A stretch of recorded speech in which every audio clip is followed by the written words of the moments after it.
Happy Bakers, kali ini kita akan belajar bikin nastar dari Celinda. Ayo masak, ayo makan. Beliau udah jualan nastar selama puluhan tahun loh. Banyak trik-trik yang bahkan aku belum pernah tahu sebelumnya. Ataupun mitos-mitos seputar nastar yang akan diklarifikasi oleh Celinda. Di akhir video, Celinda juga akan share cara bikin selai nastar yang berserat cantik dan sangat praktis. Oke, jadi simak videonya dengan seksama, jangan di skip-skip biar nggak ada info penting yang terlewat ya. Nggak ada rahasia di sini. Aku ingin semua orang bisa, ya seneng lah kalau kalian jualan terus laris. Kalau bisa bikin yang enak, kenapa harus bikin nggak enak? Prinsip aku sih seperti itu.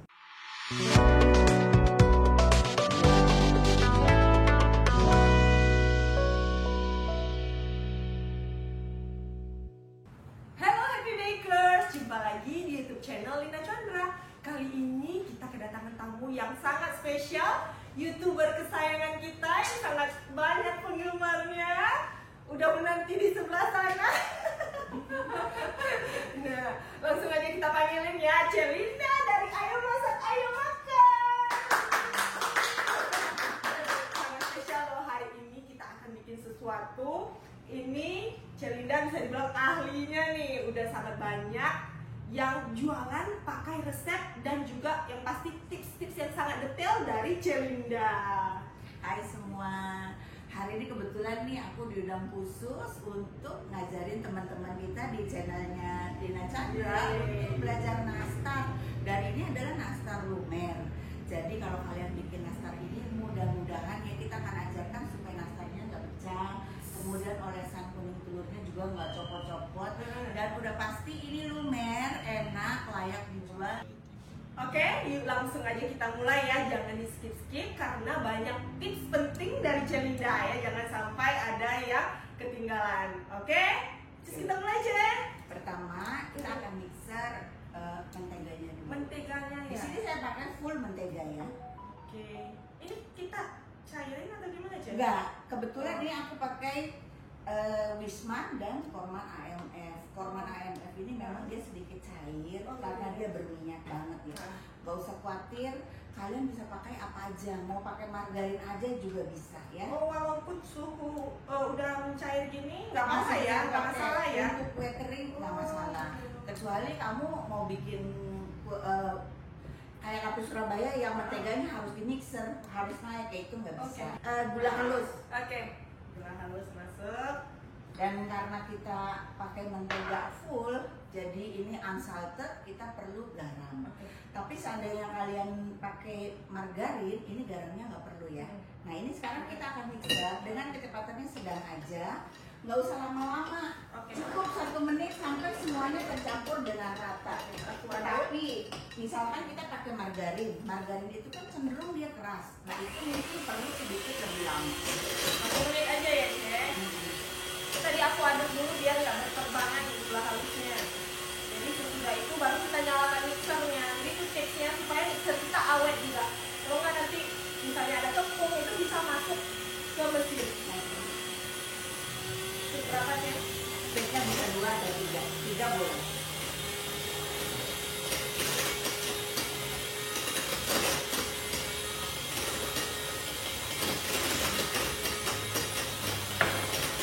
Nah, ini kan warnanya udah berubah nih ya.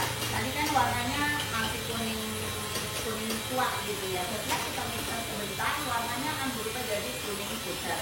Nah setelah itu baru kita masukin telur. Kita pakai kuning telur saja 2 buah ya.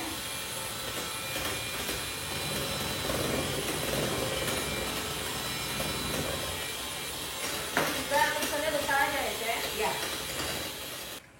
Bentar doang ya untuk mengocokannya. Supaya apa tuh, Cek? Cuma boleh bentar. Ya supaya kuningnya ini tercampur dengan rata aja, jadi nggak numplek di satu tempat. Kita nggak boleh overmix ya?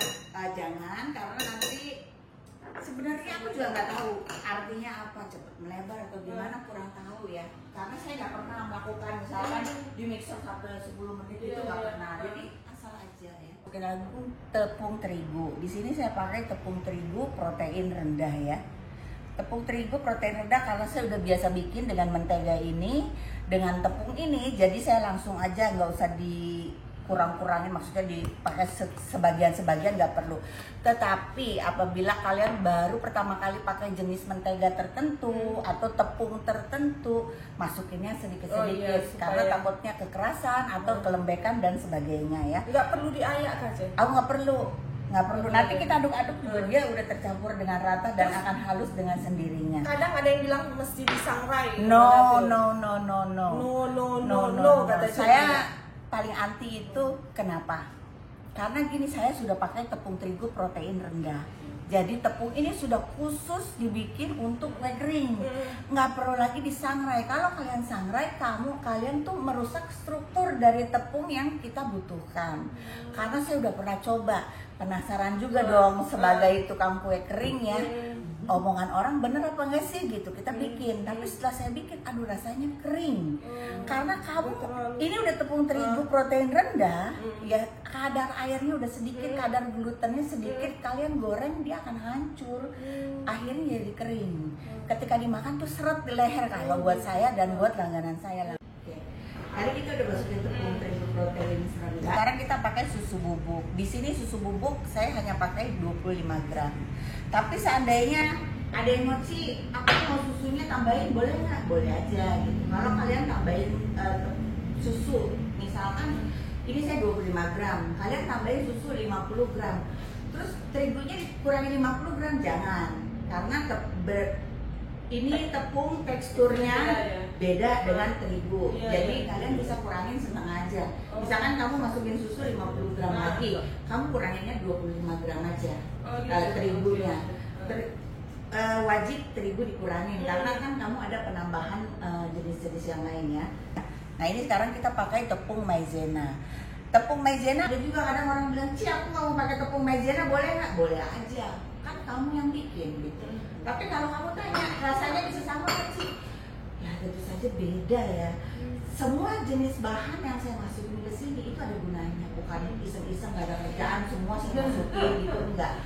Jadi kalau kalian pakai tepung maizena, ini tujuannya untuk melembutkan adonan dan juga dia akan memberi teksturnya gitu ketika kita panggang dan hasilnya akan lebih bagus gitu ya. Nah, berarti kalau maizenanya nggak dipakai, terigunya ditambahin sesuai jumlah setengah, karena maizena juga ringan. Oke. Ya.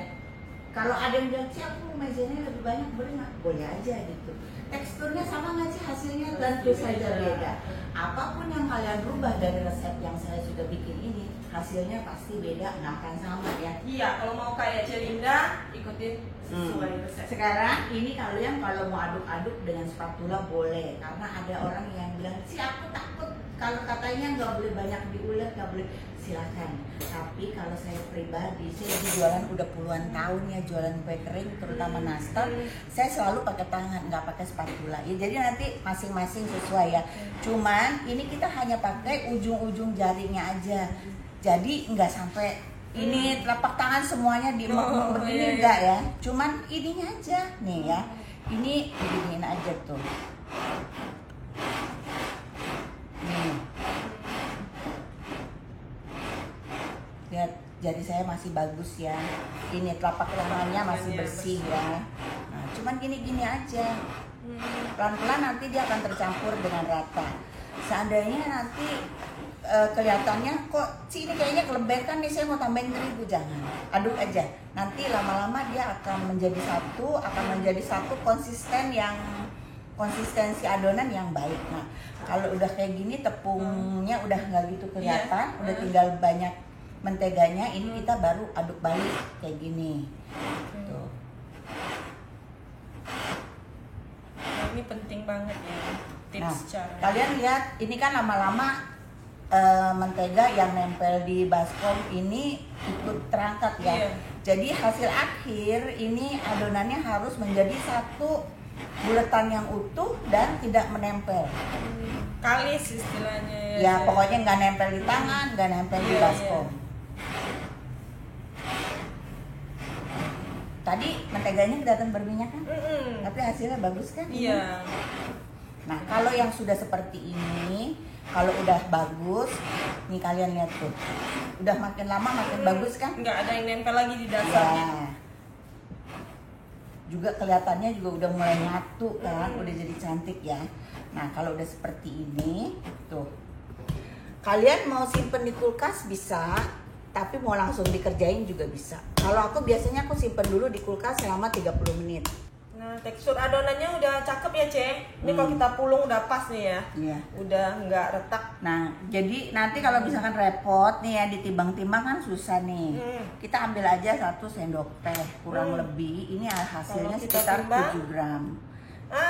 Ya, Ya. 7 gram pas loh. Iya. Memang udah master nih. Tinggal gini aja.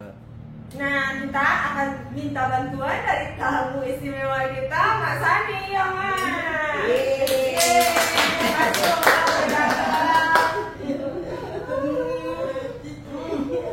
Senang banget ada yang bantuin hari ini.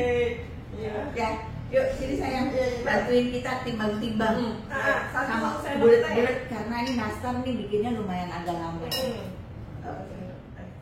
Wah, udah siap dibuletin nih. Thanks so much, Mak Sani. Ini udah dibuletin, sekarang kita akan isi ya. Pertama kali kita ambil dulu satu, terus kita pulung-pulung, ini namanya ya.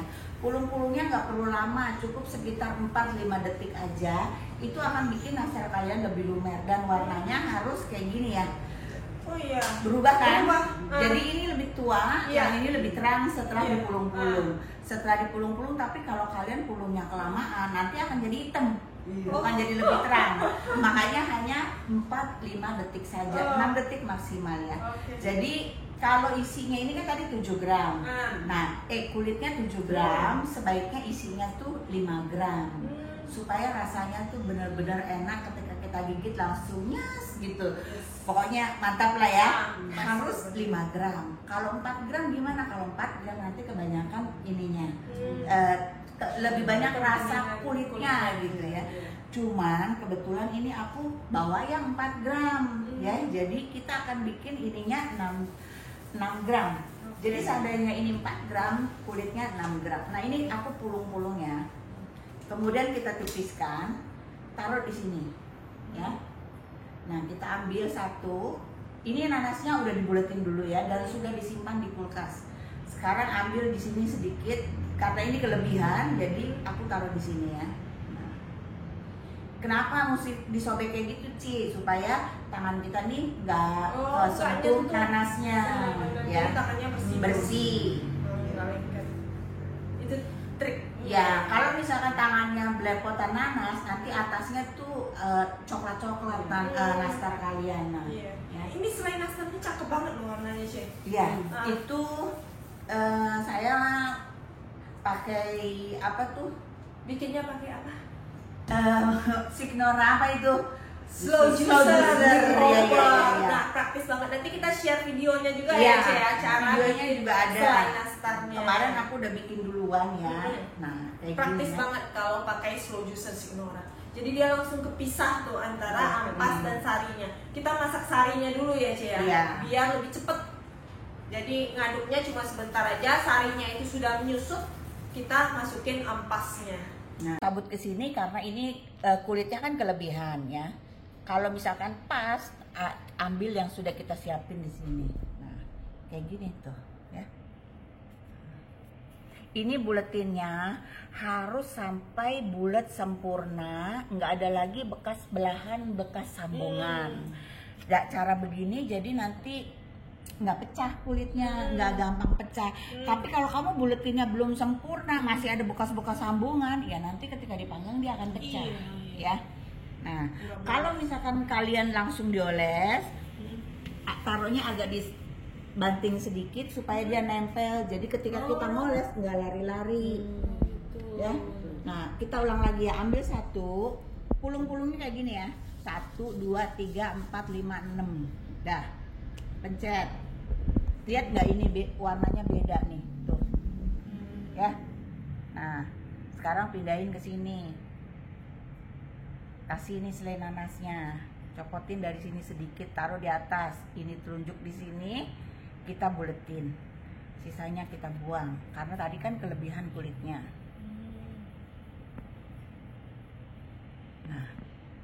ya. Kayak gini, nggak boleh lama ya. Nggak ada rahasia di sini. Aku ingin semua orang bisa ya seneng lah kalau kalian jualan terus laris. Kalau bisa bikin yang enak, kenapa harus bikin nggak enak? Prinsip aku sih seperti itu. Luar biasa. Makasih banyak loh Celinda. Ketulusan hatinya untuk berbagi yang bermanfaat sebesar-besarnya untuk sebanyak-banyaknya orang. Wih, glowing mulus kayak Celinda. Nah ini udah jadinya seperti ini, udah selesai dibulatkan. Jangan lupa dikasih jarak karena nanti kita akan oles dengan kuning telur. Nah ini kita olesnya kapan, Cen? Nah ini bisa kalian langsung panggang dulu seandainya kalian mau 2 kali panggang. Jadi gini, kalau saya pribadi, kalau kalian ingin nastar yang lumer, ini kita akan langsung oles, langsung panggang. Tetapi nastarnya ini kan bertahan hanya sekitar 1 bulan. Apabila kalian mau jualan, orderan banyak banget ya. Terus gimana cara ngakalinnya? Ini kalian panggang dulu, kemudian kalian frozen. Jadi udah dipanggang mateng ya, mateng. Terus di frozen. Setelah itu nanti kalau seandainya ada orang mau order, misalkan kita 3 hari lagi mau kirim atau lusa mau kirim, kita bisa langsung keluarin dari frozen, kemudian kita oles, baru dipanggang. Suhu ruang dulu. Karena kalau ya taruh dulu suhu ruang, baru kita oles dan kita panggang seperti kalian bikin nastar pada umumnya. Itu perlu ditambahkan sedikit mentega di dalam kuning telur. Tujuannya apa? Supaya kalau kalian yang kerjanya masih lama, olesan kuning telurnya itu nggak cepat pecah, nggak kering gitu. Menteganya itu cair. Harus mentega cair, cairnya itu harus secair minyak sayur dan sebening minyak sayur. Seandainya kalian campurin pada mentega cair yang butek, warnanya masih ada putih susunya, maka hasil nastar kalian tidak akan glowing. Ya, pasti butek. Ya. Jadi kalau misalkan kalian, tapi aku udah cairin mentega, terus nggak bisa sebening minyak, ya udah nggak usah pakai mentega, pakai aja minyak sayur dan itu kita hanya pakai sedikit, hanya mungkin sekitar 1/4 sendok teh. Tujuannya supaya ini kuning telurnya nggak cepet kering gitu doang, bukan supaya glowing ya, sekali lagi bukan supaya glowing. Tanpa minyak, tanpa mentega pun dia akan glowing dengan sendirinya. Nah kalau kalian sering nggak, kok aku bikin olesannya copot-copot kuning telurnya ya? Nah itu karena kebanyakan campuran. Jadi kebanyakan mentega cair, kebanyakan minyak cair, kebanyakan susu cair dan sebagainya. Itu yang bakal bikin olesannya cepat copot. Kalau hanya kuning telur saja, olesannya nggak akan copot. Kamu mau korek-korek pun dia nggak akan copot. Tapi yang paling ini loh Cik, terutama masalahnya biasanya kalau dioles duluan itu dia retak. No, kita ada tekniknya. Ya, pokoknya itu ya jangan ada yang skip. Jangan ada yang skip nih, ini bener-bener penting. Aku udah lama banget nggak bikin nastar, jadi untuk moles-molesnya ini butuh perjuangan, maksudnya penyesuaian ya. Kalau kalian bilang, Ci aku molesnya masih nggak bagus, sama aku juga kalau lama nggak bikin, kita hasilnya akan ya begitulah, berantakan dikit nggak apa-apa ya. Kecil, sedang, besar ya. Ini aku ketok ujungnya, ini diketok nih pakai cobek ya, diketok aja supaya rapet ya. Nah, supaya dia lebar. Oh, supaya lebar. Kan kalau nggak diketok dia akan utuh seperti ini. Kalau misalkan ini kan melebar. Ininya aku ketok supaya dia lebih melebar. Sebenarnya Jadi sama ini ya, Cia. beda. Oh, beda juga. Supaya melebar. Jadi ketika kita giniin tuh kita bisa nyapu lebih banyak gitu. Nah, kalau misalkan ketebelan, ini saya guntingnya begini. Nih digunting. Oh, ditipisin. Ditipisin, kita trimming lagi supaya kita dapat hasilnya yang bagus. Jadi kuas itu sebenarnya lebih bagus yang tipis, yang udah sering kita pakai tuh, yang udah hampir botak tuh lebih enak makainya. Benar. Tanya tuh Bapak itu. Nah, kalau mau cepet saya pakai yang ini. Ini juga sama. Ini saya getoknya terlalu bernafsu ya, jadi agak pecah sedikit. Ya. Ini aku lebih cepet ya. Nah sekarang kita oles ya. Cara olesnya seperti ini. Ini hanya kuning telur saja. Ini kita ambil terus peperin di sini. Jangan langsung, kalau langsung pasti akan tumpah-tumpah ya. Jadi peperin, ambil sedikit aja. Tuh. Ini dioles depan, belakang, kiri, kanan semuanya. Nah, kayak gini. Udah, kok ini tipis Ci? Tenang, kita akan oles 2 kali ya. Tapi udah siap semua dulu baru dioles kedua. Kita akan oles sampai selesai. Olesnya adonan mentah gini lebih sulit nggak Cek dibanding Enggak, yang sudah lebih gampang. Kalau yang sudah mateng, ini ketika kita oles suka lari-lari. Iya. Pernah ngalamin nggak? Capek kan? Saya juga Iya. malas nguber-nguber nastar tuh. Nah kalau mentah begini tuh, mau diapain aja dia nggak akan lari. Ini enak banget. Ini nastar seperti ini, keunggulannya banyak, rasa lebih enak. Diolesinnya lebih gampang, pengerjaan juga lebih cepat. Ya 2 kali kerja jadi. Ya, dan yang paling penting tuh rasanya lebih enak. Nanti kamu cobain ya. Oke, sekarang ayam kerjain. Ini udah selesai ya, saya sudah oles 2 kali. Sekarang kita akan panggang. Ovennya sudah dipanaskan. Tadi pada saat saya mulai ngoles kedua, kita panaskan suhu api atas dan bawah 150. Nah sekarang kita mau masukin, kita matiin api atasnya. Api atasnya mati, kita hanya pakai api bawah saja. Kita akan panggang selama 20 menit. Cak banget. Ini pencet start. Nanti 20 menit.